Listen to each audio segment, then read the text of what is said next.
حالتون چطوره؟ من کیانم و خیلی خوش اومدید به ویدیو دیگه. بچه‌ها قبل از که ویدیو شروع کنید یادتونه که حتما ویدیو رو لایک کنید، چنل سابسکرایب کنید و کامنت هم برام بدید. خیلی دوست دارم بودید مصداق ویدیو. بچه‌ها امروز میخوام بهتون کلی اکانت رایگان بدم. حدود نمیدونم چند تاست ولی خب حدود بالای 100 یا 200 اکانت رایگانه. بچه‌ها ویدیو گذاشتم بهتون کلی اکانت حدود 227 تا بهتون اکانت رایگان دادم که حتما اون ویدیو هم برید نگاه کنین، لایک و اون ویدیو رو لایک و سابسکرایب کنین. اکانت واقعا خیلی خوبن ولی این اکانت از این اکانت بهترن و لینک اون ویدیویی که بهتون اکانت رایگان دادم توی کامنت ها براتون میذارم، حتما برید نگاه کنید. بچه‌ها این اکانت ها بالای 100 و 200 تاش بینتون اکانت گان لژندار و گان متیک دارم داره ولی خب نمیدونم. ولی به هم بچه آخر ویدیو بهتون میگم که کجا براتون میذارم اکانت ها رو. حتما تا آخر ویدیو حتما نها کنید. آخر ویدیو میگم و بینشون بچه نها کنید.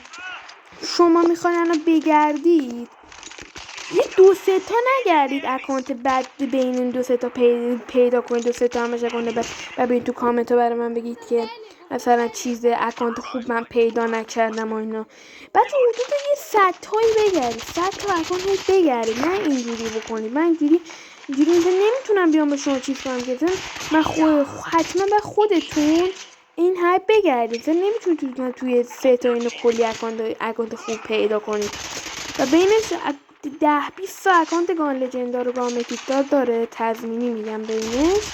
خیلی خوبه دیگه. آره بچه ها اکانت خیلی خوبی هن، خیلی اکانت خفنی هن و لیولاشون هم حدود نمیدونم چند تا ولی خب حدود فکرم بالای 50 تا اینا اکانت لیول 20 تا اینا فکرم اکانت لیول 1 و 2 داره بینشون. ولی اکانت های بچه خیلی خفنی هن و آره دیگه. و ها بچه ها آموزش گرفتن اکانت کمبورم براتون گذاشتم.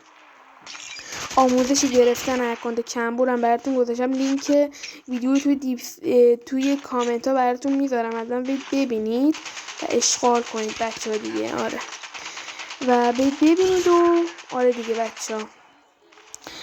جلوتر یه جوری من لگ میشم که براتون میگیره الان فکرم نشون بده دیگه. آره همین جاست یه جوری لگ میشم مثلا پشما میزنم. ناکن قشنگ یه تیر میزنم یارو وایستادی دمیج میکنی تیرم زنم یو دیدی که زدمش دیگه. حالا بچه میدونم خیلی دیر شده ولی تو کامنت ها حتما بنویسید که این اکانت ها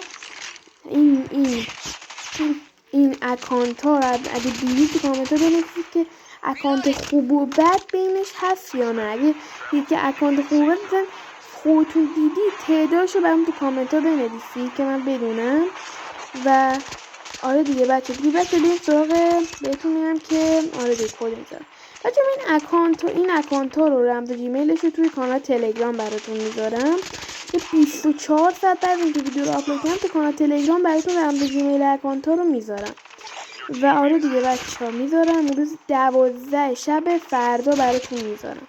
حتما برید نگاه کنید و ویدیو لینک دانلود اون برنامه رو هم براتون میذارم. اکانت کمبو رو حتما برید نگاه کنید. آره دیگه بچه مرسی که این ویدیو که حتما ویدیو رو لایک کنید، چنل سابسکرایب رو بزنید، گوله هم بزنید که هر وقت ویدیو گذاشتم نفر اول خبردار بشید. برام هم کامنت بزنید. خیلی دوستتون دارم و تا ویدیو بعد فعلا پیس اوت.